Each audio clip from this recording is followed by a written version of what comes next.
2013 में एक मूवी आई थी रांझना नाम से। इरोज इंटरनेशनल उसको ओन करता था। अभी पिछले ही साल एक मूवी आई तेरे इश्क में।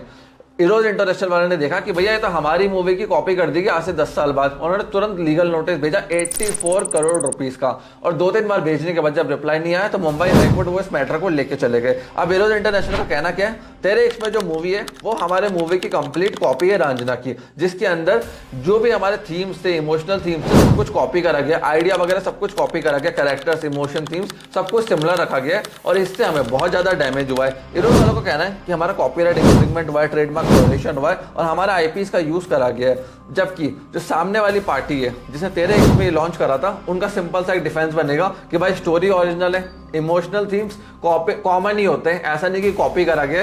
सारे इमोशनल थीम्स एक जैसी मूवीज में एक जैसे चलते हैं और कोई सीन टू सीन कॉपी इसके अंदर नहीं थी। थोड़ा मैं आपको आईपी लॉ, ये जितने भी मूवीज के लॉ होते हैं, इनके बारे में थोड़ा डिटेल के अंदर एक्सप्लेन करता हूँ। देखिए, आइडियाज कभी भी प्रोटेक्टेड नहीं होते, बट अगर मैंने आइडिया को एक्सप्रेशन में कन्वर्ट कर दिया तो मुझे उसकी प्रोटेक्शन मिलेगी। अब एरोज इंटरनेशनल ने 2013 में मूवी रिलीज करी थी, तो उनका आइडिया एक्सप्रेशन में कन्वर्ट हो गया, तो वहां पे उनको प्रोटेक्शन मिलेगी। इस चीज का ध्यान रखना। तो लॉ के अंदर आइडिया प्रोटेक्शन 0 है, एक्सप्रेशन को प्रोटेक्शन डेफिनेटली मिलती है। अब वो कब मिलेगी? अगर सेम इमोशनल जर्नी दिखा दी, सेम कैरेक्टर दिखा दिए, सेम नैरेटिव दिखा दिया, सिमिलर क्लाइमैक्स दिखा दिया, अगर ये 4 चीजें मैच हो गई तो कॉपीराइट इंफ्रिंगमेंट यहाँ पे केस बन जाएगा। इस चीज का ध्यान रखना। नहीं मिली तो केस नहीं बनेगा। अब देखिए, सिमिलैरिटी का टेस्ट भी कैसे निकलता है। क्या एक नॉर्मल जैसे 100 जनों के ऑडियंस को दिखाया तो ऑडियंस ये कह सकती है कि हाँ ये मूवी कॉपी है, उससे काफ़ी ज़्यादा डिपेंडेंसी होती है। जज मूवी को देखेगा, दोनों को कंपेयर करेगा तो उसको लगेगा कि यार टाइटल जो है वो कॉपीड है या नहीं है, या जो अंदर के स्क्रिप्ट्स हैं,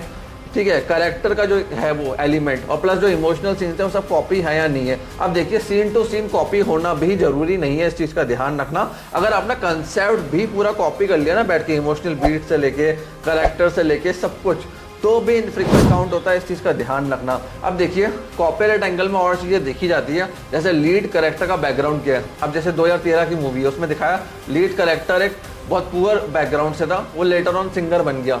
सेम इस मूवी के अंदर भी रख दिया कि पुअर बैकग्राउंड से था, वो लेटर ऑन सिंगर बन गया। पर्सनैलिटी ट्रेट्स क्या कि पर्सनल ट्रेट्स को भी सेम रखा गया, इमोशनल पेन को भी सेम रखा गया, हर चीज़ को सेम रखा गया जहाँ से बिल्कुल कॉपी दिखे। अब ट्रेडमार्क वायलेशन कब आता है ये देखिए।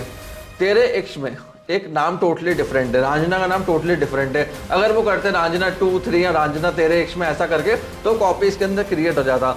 वहां पे भी देखा जाता है कस्टमर कंफ्यूज हो रहा है, नहीं हो रहा तो पासिंग ऑफ क्रिएट नहीं होता कि वो तेरे इश्क में। इरोज इंटरनेशनल के पास भी इस समय रजिस्टर्ड नहीं है, इस चीज़ का ध्यान रखना। सो फ्रेंड्स, अगर आप किसी भी मूवी को कॉपी करते हो तो वहां पे आपने कैरेक्टर कॉपी करा, थीम्स कॉपी करी, ठीक है, स्टोरी टेलिंग कॉपी करी। अब हो सकता है उन्होंने वहाँ शाहरुख खान को यूज करा, आपने सलमान खान को यूज कर लिया, बट सब कुछ सेम रखा तो कॉपीराइट इंफ्रिंगमेंट बन जाएगा। बट आपकी स्टोरी ही टोटली डिफरेंट है। वहाँ शाहरुख खान एक गरीब बैकग्राउंड से आ रहा है, या सलमान खान एक अमीर बैकग्राउंड से आ रहा है, सलमान खान यूएस पढ़ के इंडिया आ रहा है, ये कहीं और देश से आ रहा है या कुछ और करके आ रहा है। तो स्टोरी जब चेंज हो गई, थीम जब चेंज हो गई, चीज़ें जब चेंज हो गई, तो वहाँ पे कॉपीराइट इंफ्रिंगमेंट नहीं बनता। बट जब थीम, कैरेक्टर, स्टोरी टेलिंग, कहते हैं ना एक पैटर्न, एक कैरेक्टर का बैकग्राउंड, एक पूरी थीम लग रहा कॉपी करी गई है, तो कॉपीराइट इंफ्रिंगमेंट बनता है। सो फ्रेंड्स, मैं आशा करता हूँ कि काफ़ी सारे डाउट्स इस वीडियो से सॉल्व हुए होंगे कि कब आप किसी के मूवीज़ को कॉपी कर सकते हैं, कब नहीं कर सकते हैं।